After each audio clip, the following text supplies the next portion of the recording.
You Likutei Sichos and Chelik Lamed Aleph. This is in volume 31, and this is the first Sicha for the portion of Vayakhel.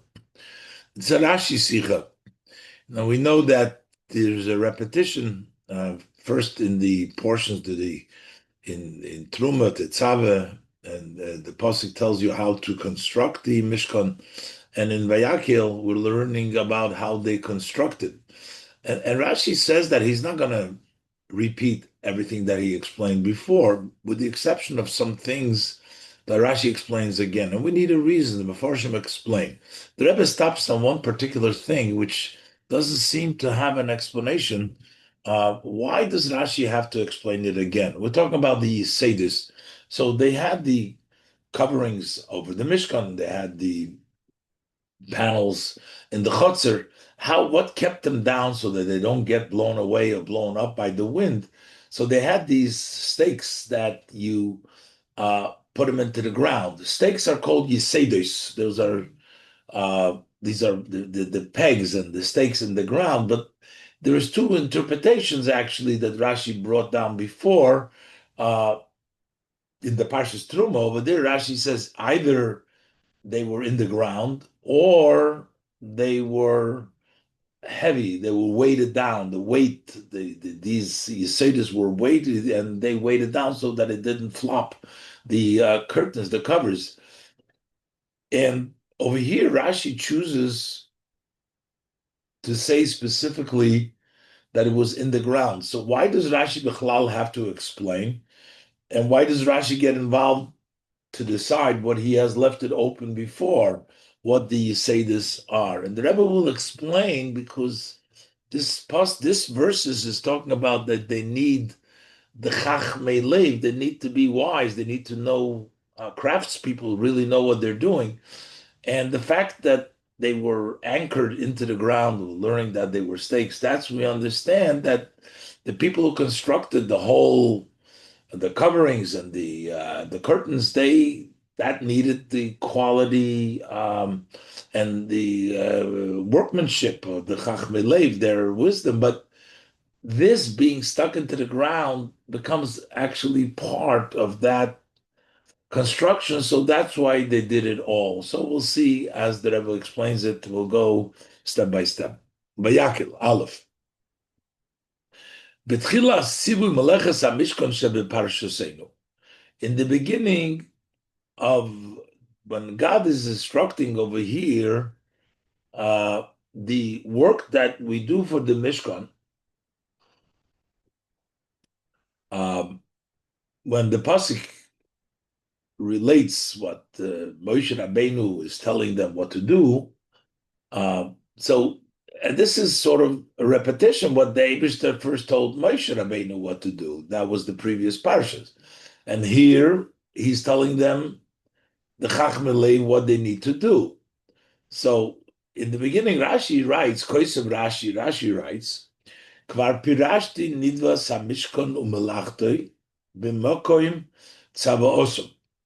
I already explained, interpreted the gifts of the Mishkan and the work that was done in the place where they were originally commanded to Moshe. So Rashi explained over there the various different things that what it was that Hashem told Moshe how to do it and how they worked. In the Parsha Truma Tetzave, Veresh Parshas Tiso, in the portion of Truma Tetzave, and in the beginning of the portion of Kisisa. And yet, so even though Rashi says, I already explained them, and he's not going to basically explain them anymore. But Aval Pikein, and yet, Matzinu Kama Protim Mimlechas HaMishkan, we find several details of the work of the Mishkan, Sherach Rashi Nochis Lefarish B'Parshasenu, that Rashi does come down and explains it in the Parsha. And it seems like, why is Rashi have to explain it again if they were explained before? And as for example, Kamoy B'Posik, Es HaMishkan, it says the Mishkan, they were told the Chachmei Lev that they need to make the Mishkan, that is one cover. As Oloi, the tent which goes on top of that cover of the Mishkan, and then the cover which goes on top of the Oloi. Sharashi mefarish mahe Mishkan Oloi umichseu. So Rashi says that which was the Mishkan, the cover of the Mishkan, what was the cover of the Oloi, and then michseu, the top cover on top. Boy, this was already been explained before.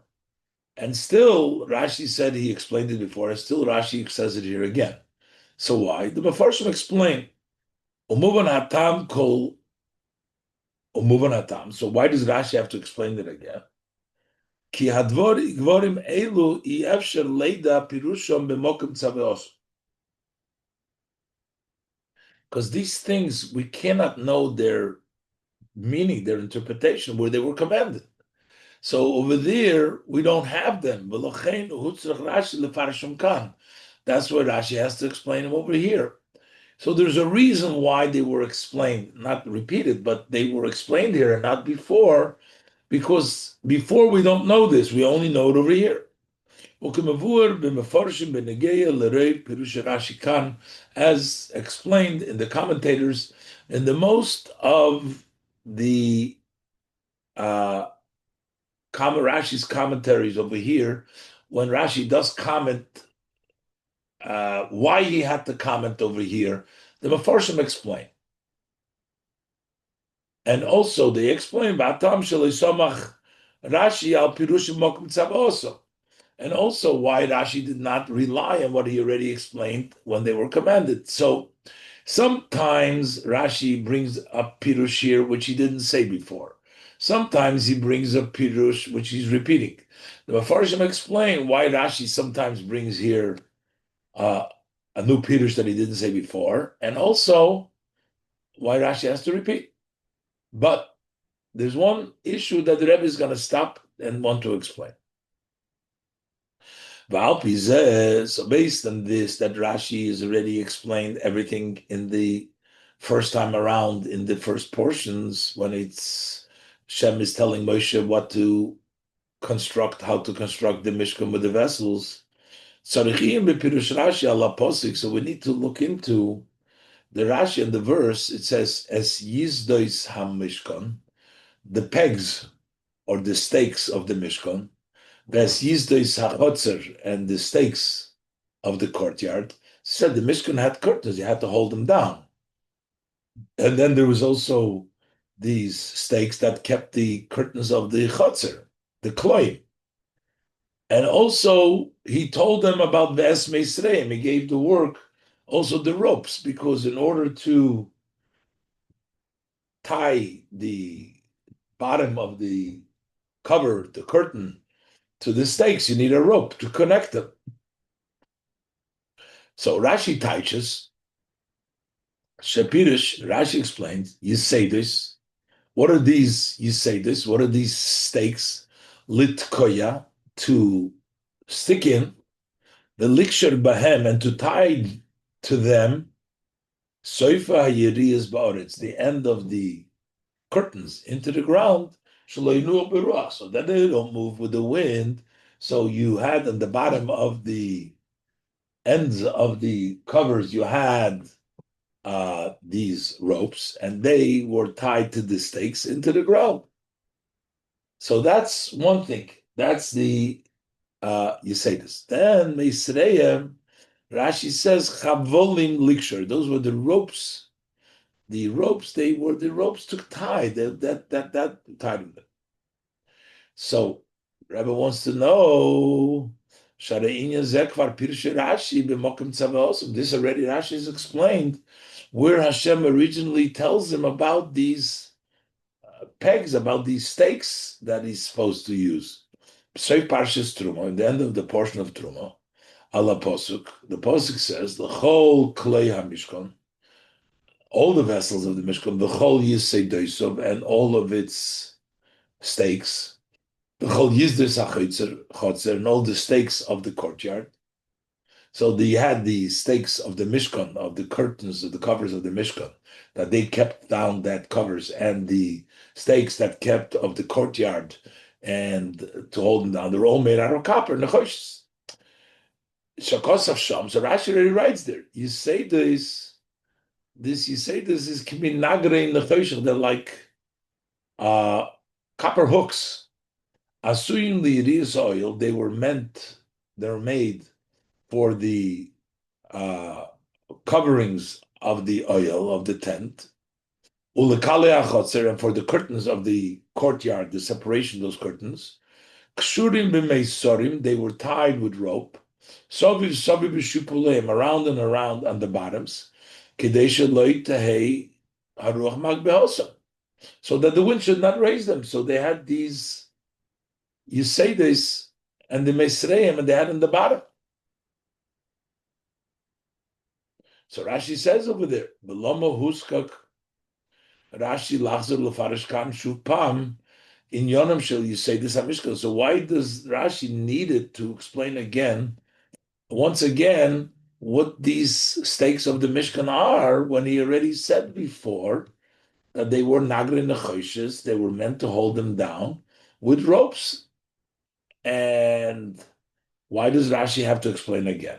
The Gam, now in the Pasuk, it says Chol Yizdeisom, Chol Yisrael only talks about those stakes, about the Yisaidis. There's no Mesreim over there. In our Pasuk, we talk also about the ropes. But Rashi brought down Mesreim. So because Rashi, even the second part in Rashi, Mesreim to tie them to, we also don't need Rashi to explain it over here because this is already written over there. Rashi said that these ropes were used to tie the bottoms of the curtains, the bottom of the coverings of the Mishkan, to the Yisaidis. Even these ropes in the place earlier, when they were instructed originally, they were not articulate. The pasuk doesn't talk there about specifically about the ropes. Rashi seemingly should not have to explain it over here. Rashi explains first what the you say this are, and then he also explains the Mesreim. Rashi doesn't have to do the Mesreim either. Because he already explained there. Shall you say this, or you kshurim that these stakes were tied with ropes, saviv, mishipuleim, around and around on their bottom of there, they were tied to these stakes. So why does Rashi have to explain it over here? Seems to be uh, redundant. I mean, or the Rashi himself says he doesn't explain it here. He's not going to explain it again. So how come Rashi has to explain this again? The Rebbe now in Ois Beis is going to ask, besides the problem we had that why does Rashi have to interpret anything? But it seems like Rashi changes from what he interpreted before. It's not only that seemed like he didn't have to say it, but it seems like he's saying something different. Base kam yesh ledayik beloshon Rashi. Also, we can question in the language of Rashi. Rashi says here shahayiseidus hoyu, that these stakes were litkoya, to stick, which means they went in the ground. They were stakes. Velikshar behem seifa yiriyas v'chulu, and to tie the ends of the yiriyas to them by using the ropes. But li'il b'soy parsha truma kosav Rashi. But earlier in the end of Parshat Truma, Rashi writes b'negeya liyiseidus hayiriyas. When we're talking about the yiseidus, the stakes for the coverings of the Mishkan, of the panels over there for the Mishkan. So Rashi says, I don't know, Rashi says, im tchuvim ba'aretz, whether they were stuck into the ground, oy kshurim utluyim, or maybe they weren't stuck, these stakes, these yisaidis, weren't stuck in the ground, they were just they weighed a lot, and they were tied to the bottoms, utluyim, they were hanging, and their weight would weigh down the edge of the coverings of these panels, so that they don't move in the wind. So that's Rashi says he's not sure. Now Rashi doesn't remain like that. Elosha achar kach masik. Then Rashi concludes, but I say sheshmon mechiach aleim, that their name Yesedis proves what they are, that they're actually in the ground, not that they are just weight. They're like weights to weight them down. Shem tchuim boretz, because they're stuck in the ground. Lekach nikroyim Yesedis, that's what they're called. Yesedis stakes. Umikroze misayeni, and the following verse is a support to this. It says, Oyhel bal yitzan bal yisa yisedois of lenetzach. The tent shall not move or bend the pegs, the stakes are forever, which tells you that these are stakes in the ground. That's the pshat in the pasuk, that they're holding down, not just weight down, but they're hammered into the ground to stick it up. But that's what Rashi says over there. So now Rashi does conclude, therefore, that that is what Yisudoiso. But so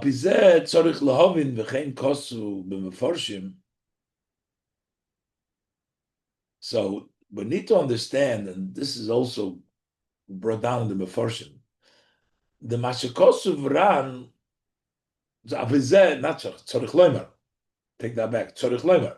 So we need to say, what Rashi writes over here, Kan Liskoya, Rashi says to stick. This is according to the conclusion earlier that they were actually stuck in the ground. That's what Rashi explains over here, like his conclusion before. We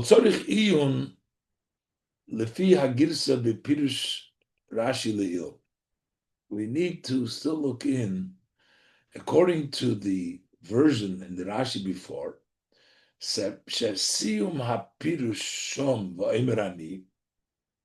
who is the one that gives the end of that Rashi's commentary? That's not Rashi himself, it was a student of Rashi.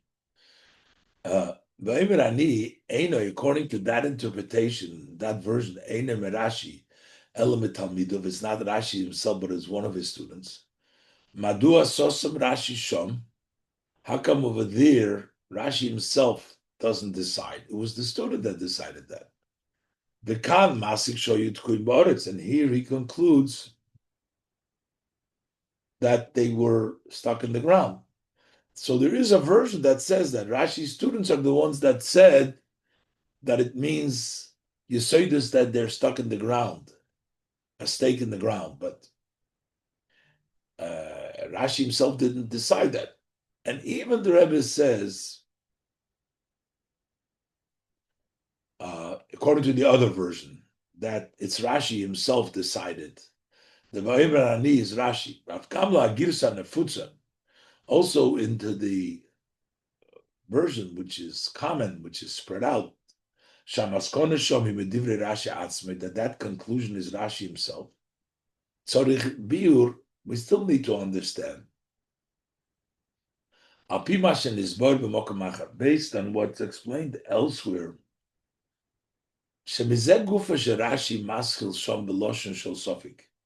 before Rashi comes to the end conclusion, and I say that this is what it means, but he starts it off with a question of a doubt. He doesn't bring down just the conclusion, that it means a stake. He says, I'm not sure, and this is the conclusion. He starts off with I'm not sure whether they were stuck or they were weighted up. But he doesn't write immediately as the conclusion is, they were stuck in the ground. Muchach, so that's evidence.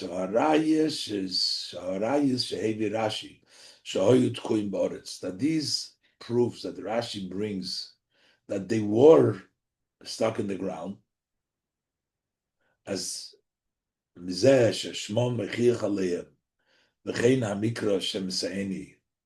fact the name, you say this, the lecture say this means like a foundation, a stake, and also there's a posik that supports me.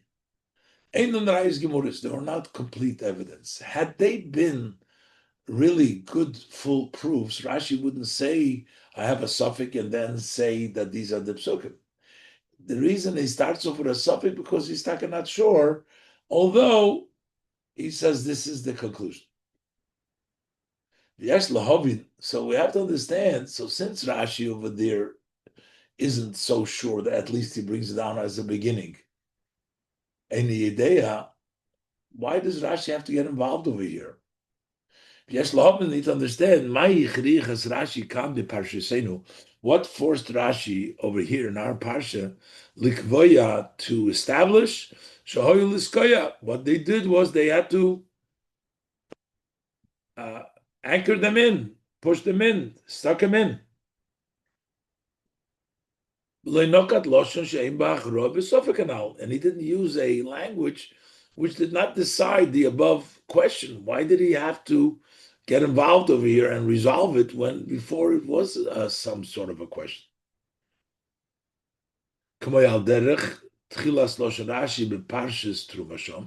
Similar to Rashi's lashon over there, where stays away from this exact point. It says asuyin liyiriyas oil. They were meant for the panels, for the covers of the oil. Kishurim savi bishupaleim. They were tied all around on their bottoms. There were ropes in the bottoms. Kadesh le'nuch beruach. They're not going to move in the, so they shouldn't move in the wind. He doesn't say whether you connected them to something, to the Yesodis that weighed them down, or you connected them to Yesodis that were stuck into the ground. He leaves it out. Why did Rashi have to get involved over here?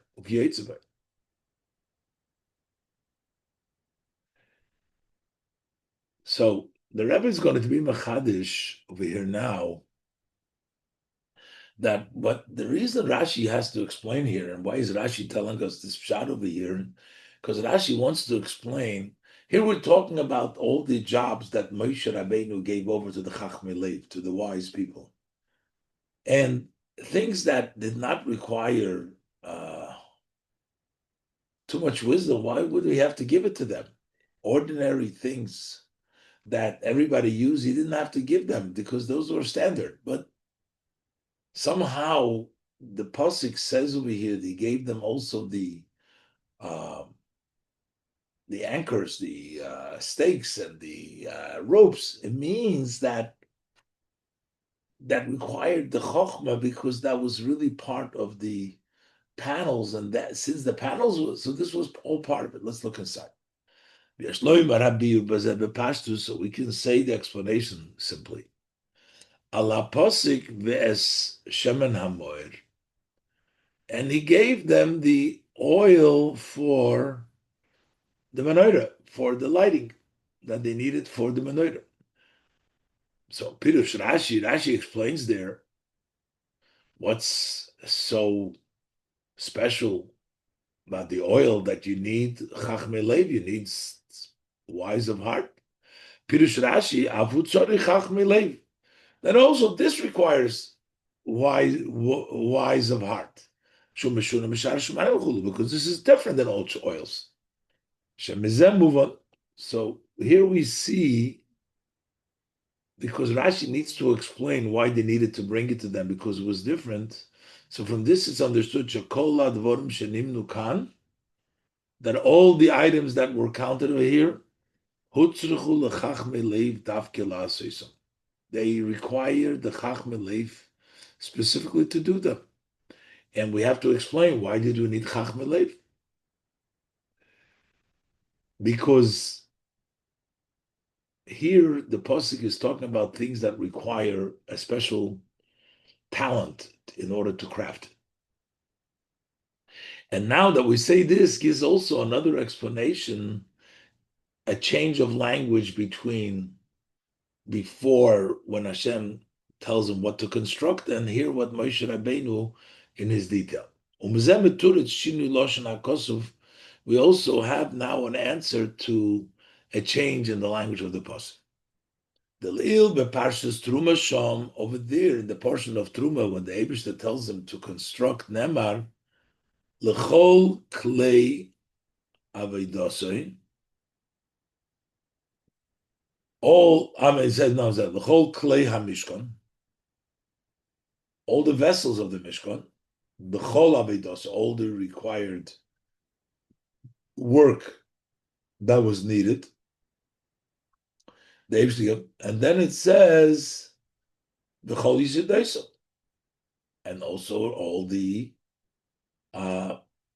stakes, all the yisedis.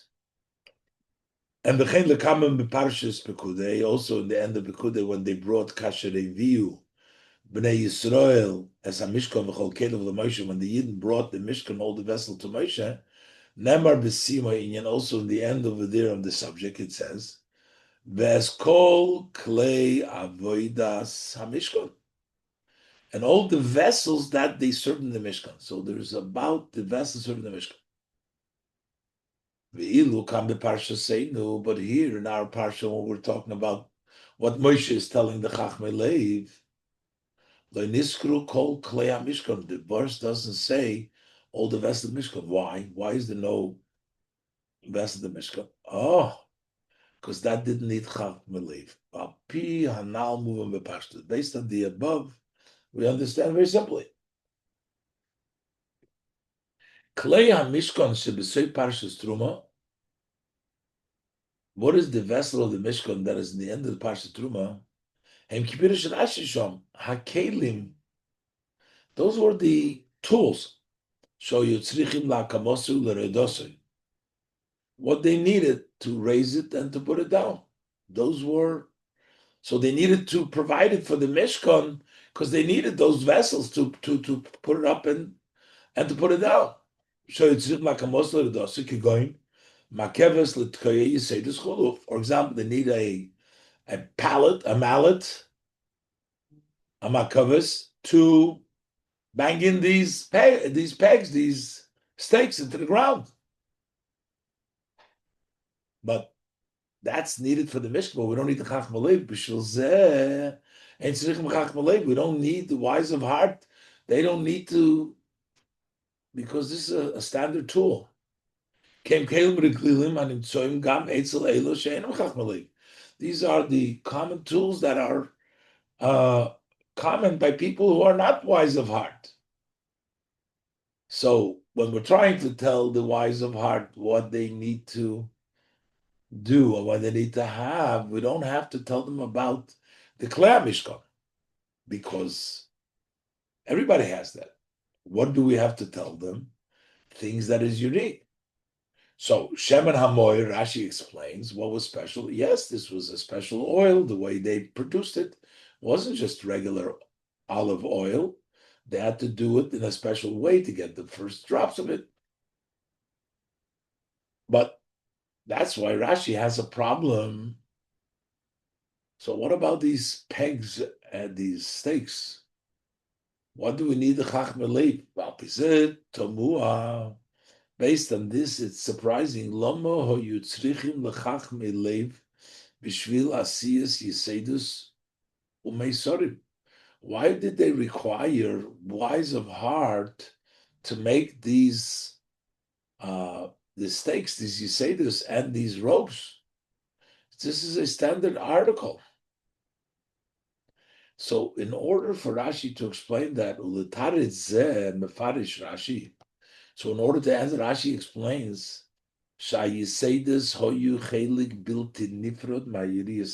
that these stakes were actually an inseparable part from the Yiriyas itself.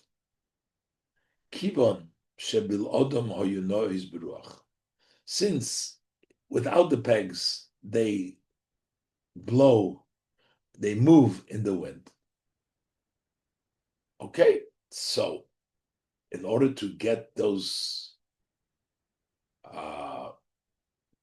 the Yiriyas to stand, you need pegs, you need these Yisedis and the Mesorim. So since the Chachmei Leiv, they needed to make these panels, they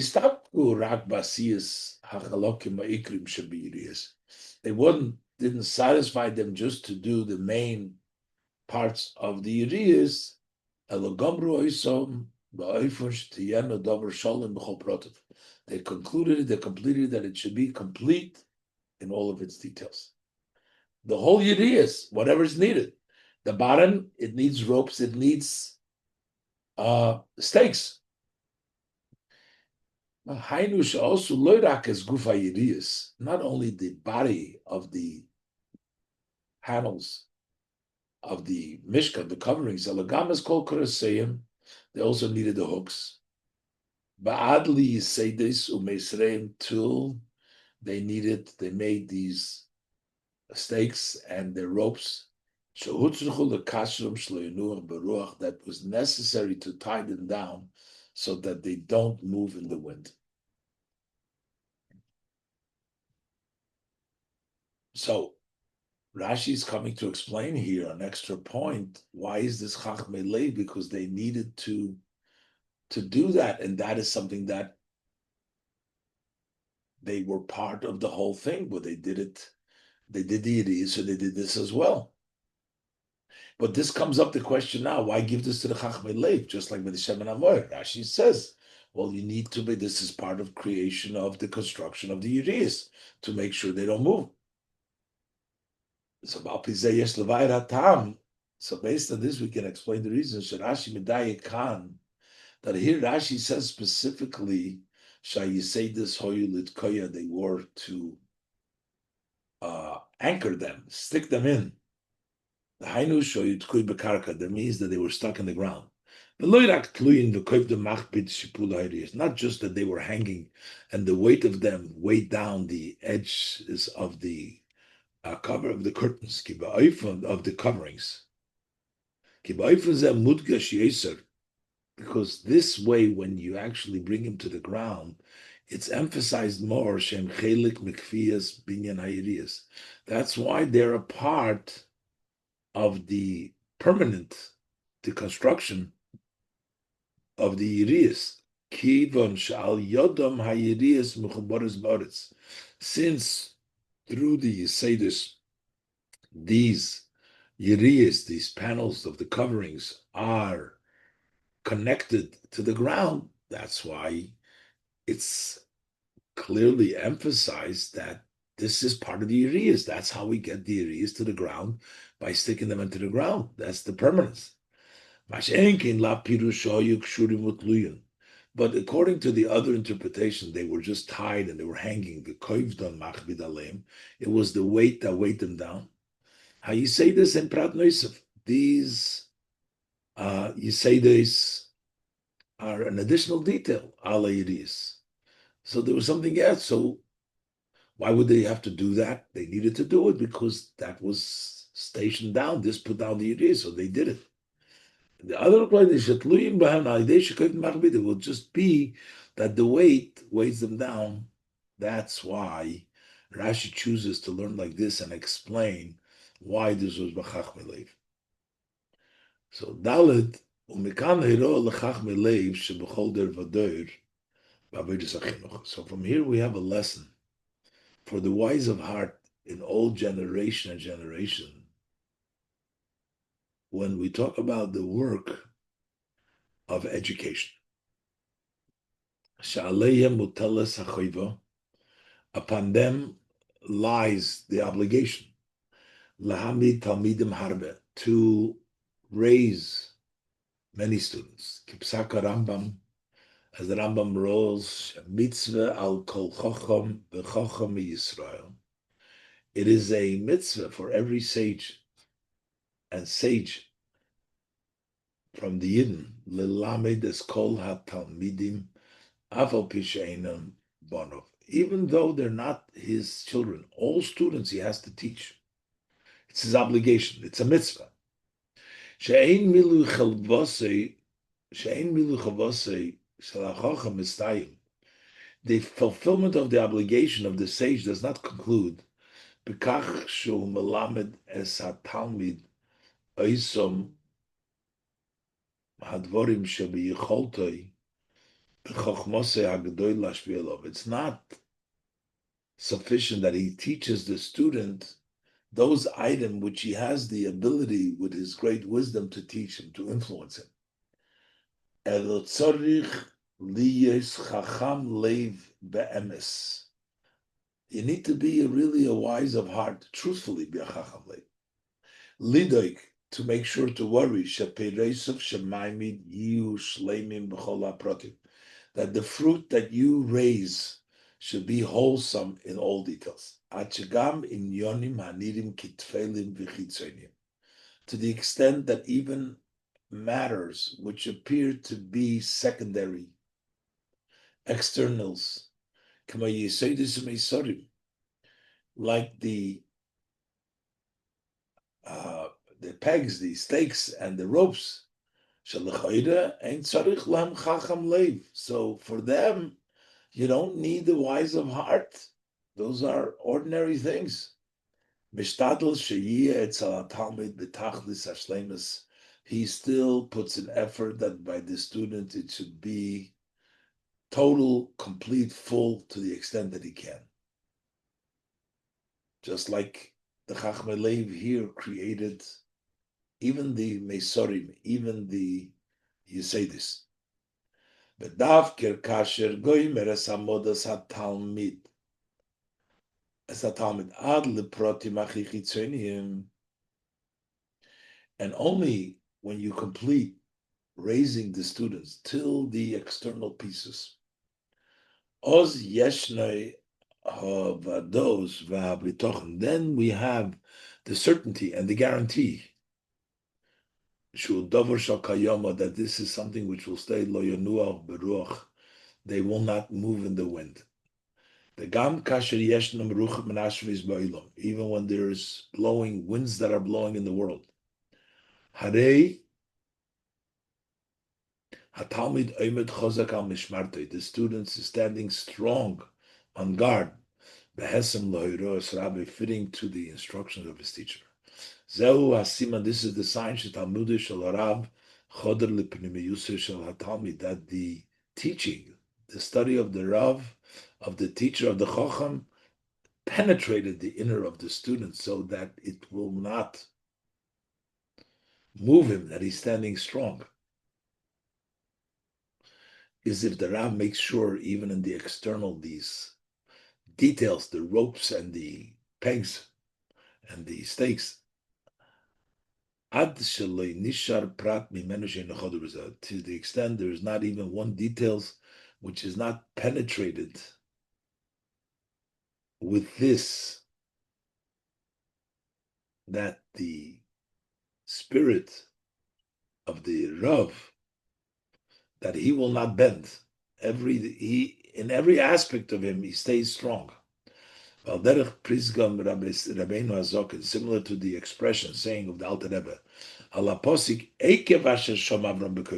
Ekev is usually translated because, but here the Rebbe translates Ekev, the heel. Vinu Shoma Tziva Hashem Yisborich, that Avraham Avinu heard the command of the blessed Hashem B'chol Tzir Koimeshloi, in his entire shape, his entire body, every part of his koima, Reish Guf V'Regel, the head, the body, and the foot, Ad Shegam Okvaim Shaloi Shomo Tziva Hashem Yisborich, to the extent Ekev, even the heel, listened and heard the command of Hashem. And that means that the sage must to make sure that in all the details, every part is given to the student, and that is going to give him the strength to stay strong, not to be moved by the wind. And this is also hinted in the words of our sage's blessed memory, She'eina mitzvah nikras ela al shem hagoimro. That mitzvah isn't called but on the one who finishes it. If you finish the mitzvah, somebody else started it, you get the mitzvah. It's your mitzvah. The gam kasheri kiradover kvarnasa, even if the main thing has been done, and there's only one little detail lacking to finish it. Since the entire mitzvah has not been completed, then it has not yet been fulfilled because it's not complete. And the one who completes the mitzvah, even though he only completed a small detail that was missing, nikras kol mitzvah al shmei dafke. The whole mitzvah is called on his name. He's the one that did it. Bezehu kenal. This is like we said before. The ad sheyesh nekol adover, till you have everything. It's not just you're missing one detail. It's all. You're missing everything. In all, you're lacking. Since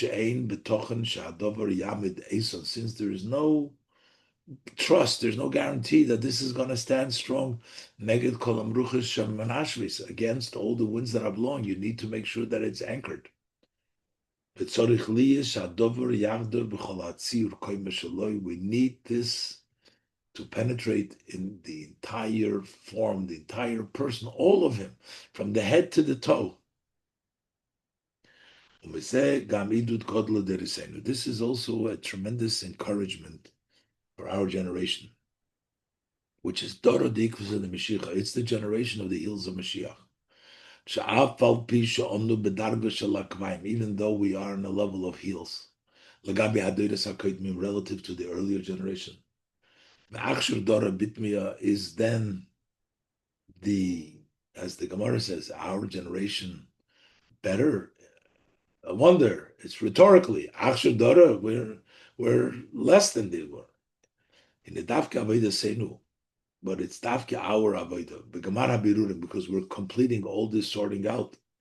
Ba'akvayim, in the heels. Okay, you say this B'shula HaYiriyas, just like those stakes at the end of the curtains in the end. That's the way they're tied through those stakes. They're tied and get set in the ground. That completes the work that is necessary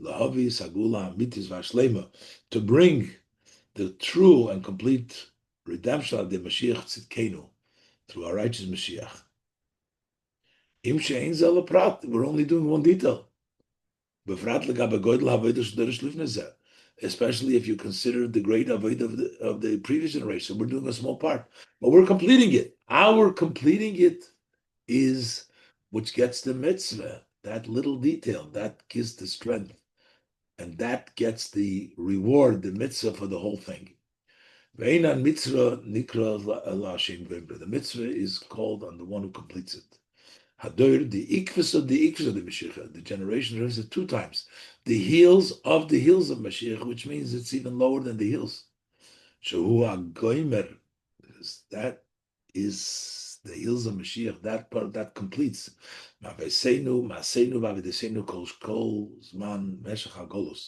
Our work and our labor of the entire duration of Golus, and brings down literally the complete, total holiness. Shall Yemesa Mashiach, of the coming of Mashiach, Utchias HaMeisim, and the resurrection of the dead, B'mheir B'yameinu Mamish, very soon nowadays. This is Mashiach Sichos Shabbos Parshas Vayakhel Pekudei Tovshin Lamed Zayin.